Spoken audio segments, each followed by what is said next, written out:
and reconfirm your anterior rotation for the sake of assessment, and then we're going to be performing an MET to correct this dysfunction. Now, heads up, these METs do not cause pain. It is not a painful technique. It is actually very gentle. But the next day, sometimes things suck for a day or two for your patient. So please let them know that there's a potential that it's gonna suck. All right? If you want to not scare them, just say there might be a slight increase in your discomfort for a day or so after our treatment. Please do not be concerned. That just tells us that we did in fact address the joint. What do we want to suggest to our patient to do if they notice an increase in discomfort after our correction? Ice. Ice. And relax, yeah, sure, chill out, that's fine. Now, something to keep in mind. Your patient will notice there's a difference immediately after you do the correction. The thing is though, certain motions might still cause pain. And the reason for this, you need to tell your patients this. The reason for this is when we have an anterior rotation or a posterior rotation or an out flare, all of those dysfunctions approximate the space at the SI joint. It takes away the available space of the SI joint, which means movement is going to be essentially rubbing those articular surfaces together, creating irritation in the joint, right? So what we're doing is we're resetting the symmetry in the joint. We are creating space in that joint, but those surfaces are still irritated, and it often takes a few days for that irritation to go down, which means some motions, especially at end range, might still be painful for a couple days. Does that make sense? So for this, you want to make sure you explain to your patient this much consent, and this is literally how much consent I do with my patient. All right, Angelica, so we've already assessed that you have a rotation happening in your hips and pelvis, and in order to do this correction, I just want to give you a heads up about a few things. Now, this correction, it is going to reset things so they are a little bit more symmetrical, and the technique, it's not painful to have done. But there is a chance that you'll feel an increase in discomfort in the area that's bothering you for a day or so after treatment. Some people, they don't find any discomfort at all. They're like, nope, it was great, it was awesome. But sometimes people are like, yeah, no, that kind of sucked for like a little bit. So if it does get uncomfortable tomorrow when you wake up or for the next couple days, ice in the area will be your friend, okay? And do you have any questions about that so far? Okay, awesome. I'm gonna get you to go ahead and lay on the table facing upwards for me, please. Head down here, feet down here. You guys are gonna wanna come around for this. Oh, perfect, there's a towel. All right, so I need a camera person to be at the ready. Summer. All right, so we've already assessed before. Let's go ahead and do a Weber's bar still, please, there, Angelica. Nice and briefly, go ahead. 1 and 2 and 3. Good, and back down. Good. All right, and then okay. So we're assessing. Go ahead and get over top of the imagery here, and you can see Angelica's left side is up here, her right side is down here. Clear? Quick. All right. So you guys will be able to see on the videos the differences. All right. No, that's okay. All right, Angelica, I want you to come towards this side of the table here for me, please. Sean, can you hit next on the screen, please?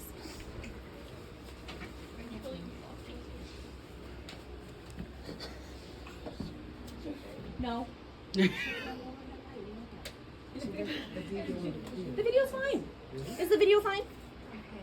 I turn the lights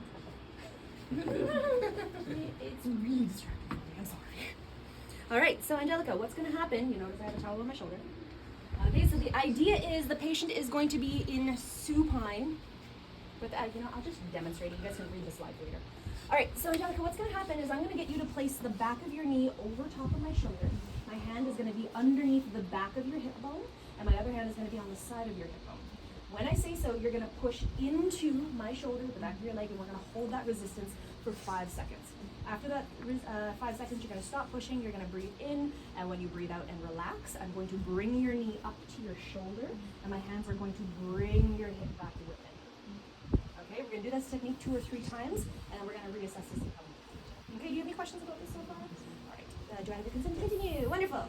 All right, so I told her that I would be placing my hand underneath her hip. Now in the textbook, the guy who wrote the textbook, Mike Dixon, he's a big guy. Like, his hand is huge, right? So in the textbook, he actually uses his hand, grabs on the shield tuberosity, and actually moves it that way. For me, I find that really hard on my wrist. So what I do is I actually tuck my hand underneath. Can you pass me the skeleton, please? The big Thank you,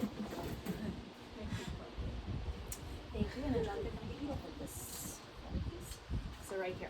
So usually it's like this, and you actually rotate like this. I stick my fist underneath and I leverage it to try and get that rotation. Okay, I find it much easier on my wrist. So you could try it this way to like hoist it, but try both and see what seems easier for you, okay? All right, and those of you who are recording, you're gonna wanna be on this side. You're using this, right? Correct. Yeah. All right, and if you can, try and get the image of my fist doing the leveraging, okay? All right, onto my shoulder. Good, I'm gonna put my hand underneath your hip, okay? To get my hand underneath her hip, I'm going to plant her leg to my shoulder, lift to tuck underneath her ischial tuberosity. A lot of people flex their leg when they do that, so go ahead and relax. Thank you. So from here, we are gonna go to the barrier of restriction. One of the first mistakes I see is that students will try and apply the technique here. But the problem is, we have not brought the joint to its end range of restriction to challenge and alter that end range. So you need to bring your patient up until you feel the tissues stop. All right, from here, make sure you're not letting your patient drop out in external rotation. And then Angelica, I'll get you to go ahead and push into my shoulder. Hold right there. Don't let me push you back for 5, 4, 3, 2, 1. Relax, take a nice breath in. And when she relaxes, we're going to bring her knee up to her shoulder, and my fist is going to leverage that hip. Let go of your back. Okay there. Usually they do get in the way, so you have to ask them this one. Very good question. Go ahead and push again. Try and push me away for 5, 4, 3, 2, 1. Let that go. Breath in. And again. Let it go. Let it go. Good. Good. All right, so once again, go ahead and put your leg back down. I was holding on here, and I was literally doing a this motion. Okay, you're supposed to grab onto the side and rotate it as well too. I find I just get it all done with the fist. So see what works well for you. This hand is supposed to help. I get it done without it. It's just stabilizing at that point.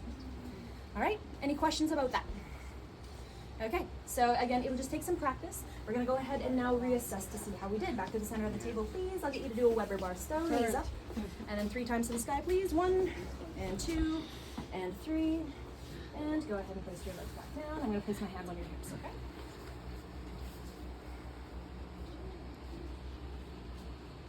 Now her out flare is super, super obvious. Now it's very often somebody will have a rotation combined with an out flare. Which one do we address first? Well, personally, I address the more obvious one first. So you'll notice that one is going to be easier for you to see, the rotation or the out flare. Deal with the obvious one first. You resolve the obvious one, and then the other one will become more obvious. So now that she doesn't have that forward rotation happening, I'm seeing that she's actually quite out flared on this side here. All right? You know what, we might as well correct the out flare while we're here. Can you skip forward to the out flare one, please? We're gonna have to go past posterior rotation. Oh, there actually isn't a slide for the out flare, right? Because for some reason they don't think it's important. All right, so this one is going to be a little extracurricular. You're gonna have to rely on your videos for this information, okay? I'll get you to come over to this side of the table, please. Okay, so her hip is out flared. So let's go ahead and get an image of that just so we can reconfirm. So this one is here and this one is over here. Can you see the out flare? Cool, so out flare, normal, okay? So we're gonna address this out flare here. So, Angelica, I'm gonna get you to go ahead and bend to this knee. So I'm willing to bet that her sacral base tilts towards her right side. I just don't want to take up more time by trying to assess for that now, but I'm willing to bet. All right, so Angelica, I'm going to go ahead and do the same type of technique, but the one that we just did is the more complicated one. So this one's a little bit easier. All right, it's going to be the same idea where I'm going to have you in a position, apply resistance for 5 seconds, and then we're going to move you. But the directions that we're going this time is we're going to let your leg first just fall inwards. When I say so, you're just gonna push sideways into my hand, and we're gonna hold that for 5 seconds. When you relax, you're gonna let your leg fall inwards, and my hand is going to be here on your hip, and we're gonna try and close that hip in. Okay? One more element you want to apply is you want to apply an axial distraction posteriorly. Can I get my mini skeleton, please? So I don't know if you'll be able to see this, but you'll see it on the video. So the reason why we want to do a posterior glide is because it will create a gap at the SI joint if we glide that innominate bone posteriorly, which will make it easier for us to bring inwards. Okay? So if you don't remember that part, that's okay. It just makes it easier for you if you apply an axial load, but it can be really hard to do all of the motions at once. So if all you can do is the push over, it's better than not at all. Okay? Thing to keep in mind is my hand can be a little bit uncomfortable here on the side because I'm directly on the hip bone, so if you need me to stop or change, just let me know, okay? All right, any questions about what we're gonna do? Can I go ahead and have your consent? Perfect. Last thing to keep in mind, when you push over this way, this is very important, don't plant your foot down. I would like you to push purely with the upper portion of your leg only, okay? All right, so first of all, I know, you'll do your rest. Nice and gently, just let it fall inwards. Some people try and help, do not let them help you. This is all passive. Okay, I'm gonna put my hand on your hip.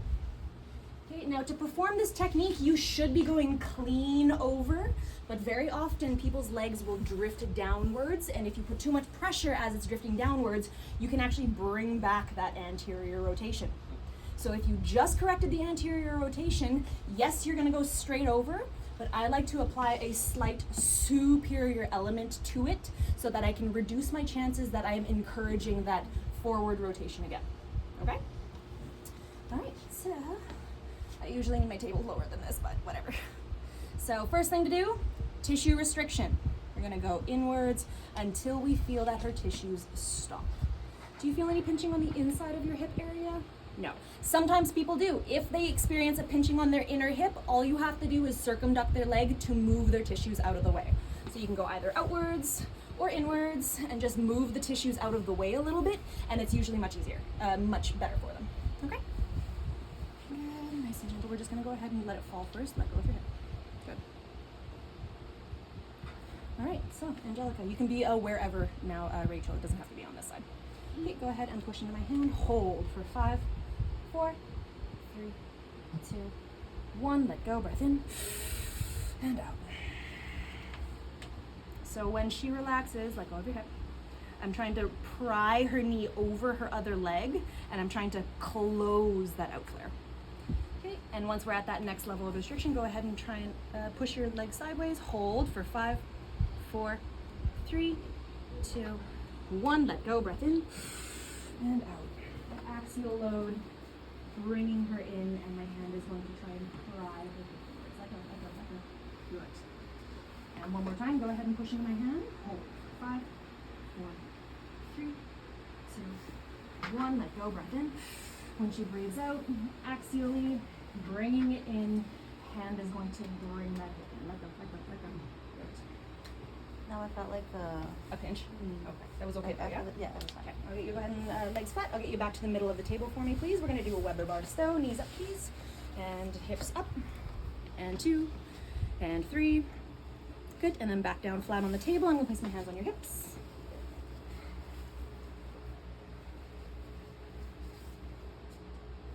And now, her hips are balanced. Okay. So often when there is a tip on a central axis in the sacrum because of an out flare, if it's a more recent issue, often it will spring back on its own. If this has been a long-standing issue that's been here for years and years and years and years, often the tip is still there and you'll have to manually go in and correct it. Can I get you face down on the table for a second, please? Okay, so I'm just gonna confirm. And she does still have a little bit of a tip happening on that right side. So yay, we were right. She did have a central tilt happening on that right side. So the way we're gonna correct it, where's my spinal model? The big one? Ah.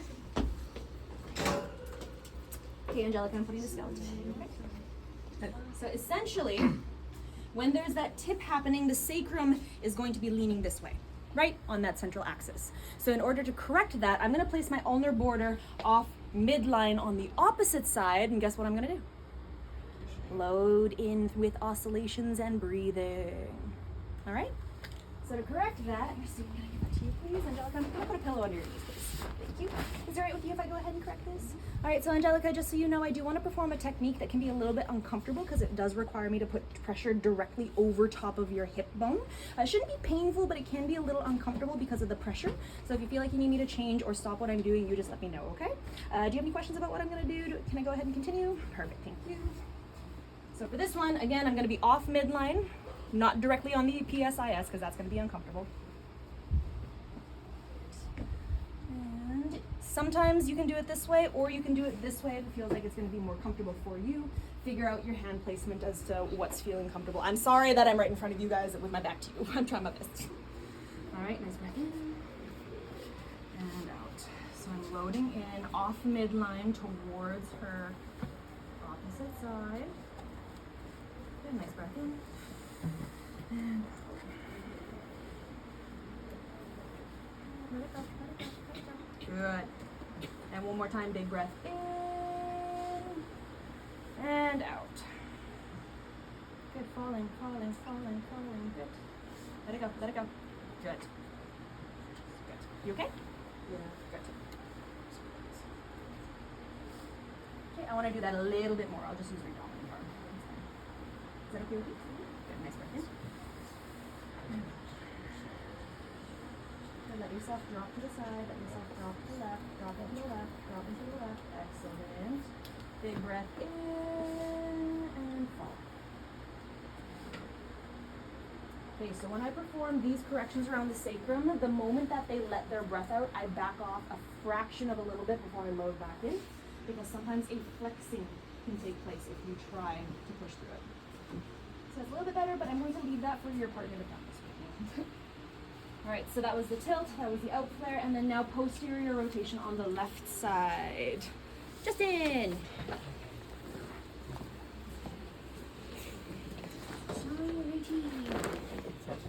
Face up, please. Oh, hang on. This one is. Oh, I'm gonna need the tape.